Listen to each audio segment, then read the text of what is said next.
ще взема огъня, не пепелта. Огънят творчество и пепелта забрава се редуват в човешкия живот.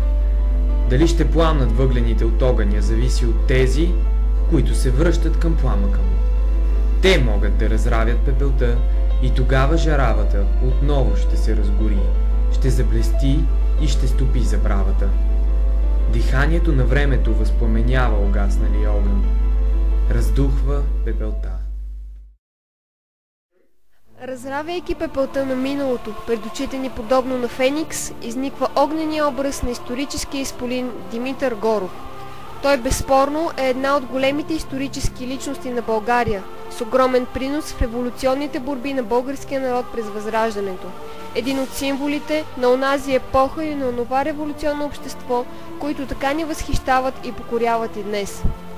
Ако трябва да съпоставим ръстът на Димитър Горов като революционен деец и мащабът на неговата дейност в национално-освободителната борба, то неговото място е сред елита на българските революционери, сред поборниците на българската свобода, отдавна станали легенда – Любен Каравелов, Васил Левски, Христо Ботев, Панайот Хитов, Стефан Стамболов и много други. Горов е роден в Пещера през 1840 година. След като се изучил в местното училище и той, както много българи по онова време, емигрира в Румъния, в град Браила, където живеело семейството на сестра му Султана. През 1868 година, заедно с майка си и брат си Атанас се преместят в Гюргево. През тези години той става състоятелен занаятчия. Занимава се с производство на сапун и свещи и един от малкото български емигранти, създали добро материално положение и уважавано име пред румънските власти. Изгражда и добро семейство. Съпругата му Иванка е сестра на революционера Ангел Кънчев. Пред него е перспективата на един осигурен и спокоен живот на проспериращ човек.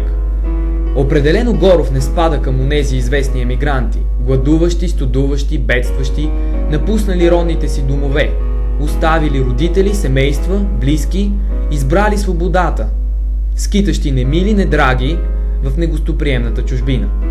Захари Стоянов го нарича бащата на хъшовете и банкерът на хъшовете, заради грижите, които полага за тях. Пари, храна, подслон, гаранции пред румънските власти. Дава всичко, което може за великата идея на свободата. Още в Браила Димитър Горов става един от най-близките приятели на младия поет и революционер Христо Ботев. Отношенията между тях до края ще останат сърдечни и непомрачени. През 1875 г. в Букурещ излиза от печат стихосбирката Песни от Ботева и Стамболова, като забележителното е, че нейн издател е Димитър Горов.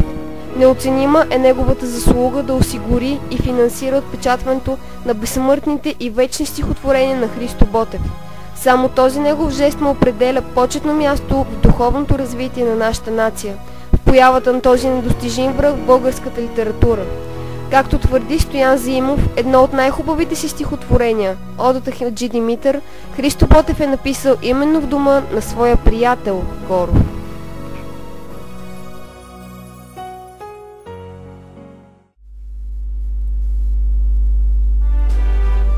Името на Димитър Горов е свързано с почти всички революционни кроежи на българската емиграция в Румъния през последното десетилетие на османското владичество. Той е учредител и член на Българския революционен централен комитет в Букурещ през 1869 година с председател Любен Каравелов, а по-късно с председател Христо Ботев. През 1868 година Горов оказва неоценима помощ при формирането на четата на Хаджи Димитър и Стефан Караджа. Ангажира се с събирането на четници, а и в набавянето на оръжие и боеприпаси дава свои средства. В краят на 1875 година центърът на революционното движение се пренася от Букурещ в Гюргево. Тук, в къщата на Димитър Горов, се съставя новия революционен централен комитет, известен като Гюргевския комитет. Взел съдбовното решение през пролета на 1876 година да вдигне всеобщо въстание в българските земи. За нуждите на организацията Горов намира една самостоятелна къща, на която плаща наема, предоставя я на хъшовете, те я нарекли казармата. Известно е, че той става отговорник за една много опасна дейност – тайната поща на комитета. Отговаря за снабдяването с оръжие и екипировка и прехвърлянето им в България. Това е времето, в което Горов изцяло се отдава на революционното движение. Той е в стихията си, в изпълнение на поставените му задачи.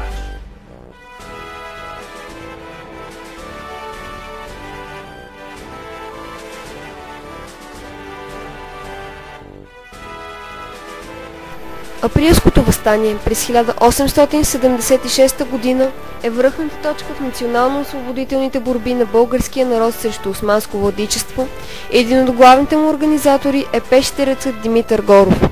В дните на въстанието Централният комитет задължава Горов да остане в Гюргево, да не преминава в поробеното отечество с апостолите, а да бъде представител и координатор на комитета зад граница. В тази напрегната обстановка, с неимоверни усилия, той е в центъра и на организирането на четата на Христо Ботев, а създаването на нейния план за действие в осигуряването на знаме. В четата се включва и малкият му брат, Атанас Горов. Той, най-младият четник, едва 19 годишен, ще загине още в първото сражение на 18 май 1876 г. на Милин камък. Една свидна жертва, носеща слава и гордост на нашия град в това героично време. Димитър Горов изпълнява и една друга важна историческа мисия.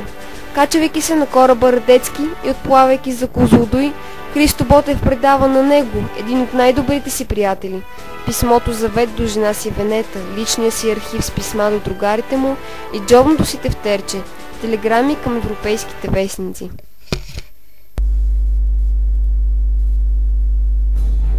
С обявяването на руско-турската война през 1877 година Горов продава всичкия си недвижим имот, разплаща големите си задължения в Гюргево и заедно със своята съпруга заминава за България. Заради разклатеното си здраве тя остава в родния си град, Трявна, където скоро и умира, а той тръгва за Стара планина. Поставя се на разположение на руската армия като преводач и е бил изпълнител на много по-отговорната работа по разузнаването в българските земи.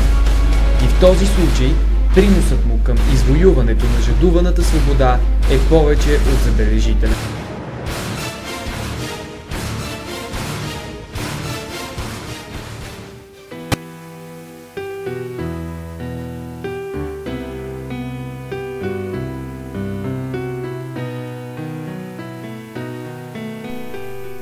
След освобождението, Димитър Горов се установява в Трявна, където се опитва да възстанови производството на сапун и на свещи, но начинанието не потръгва и работилницата е затворена.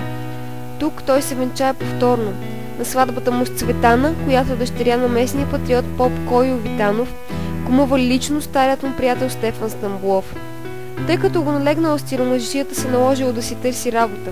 Заради заслугите към свободното отечество, Стамболов му предлагал и го принуждавал да вземе някаква служба.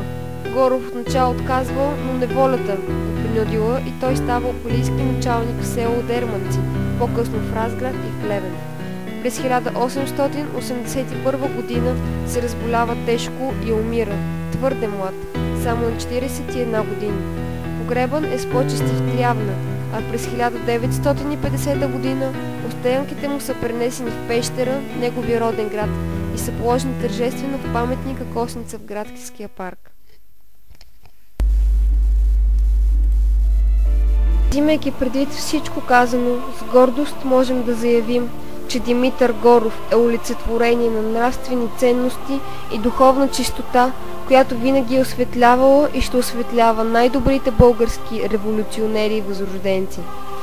Със своята личност и високи морални добродетели, като честност, скромност, благородство, борбеност, с идейната готовност винаги да се дава на другите безкористно, без да получава.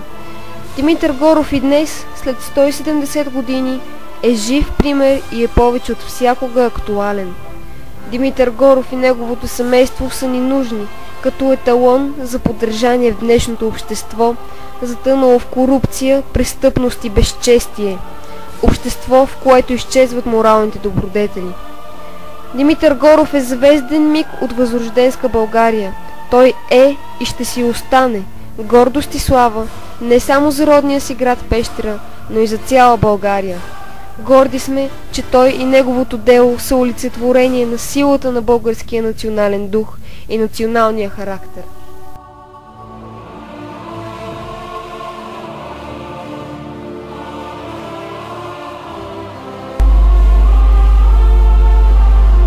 Димитър Горов отдава живота си на страната ни, а в замяна достига смъртта си подобно на хъшовете, на които с такова себеотрицание предлага помощта си.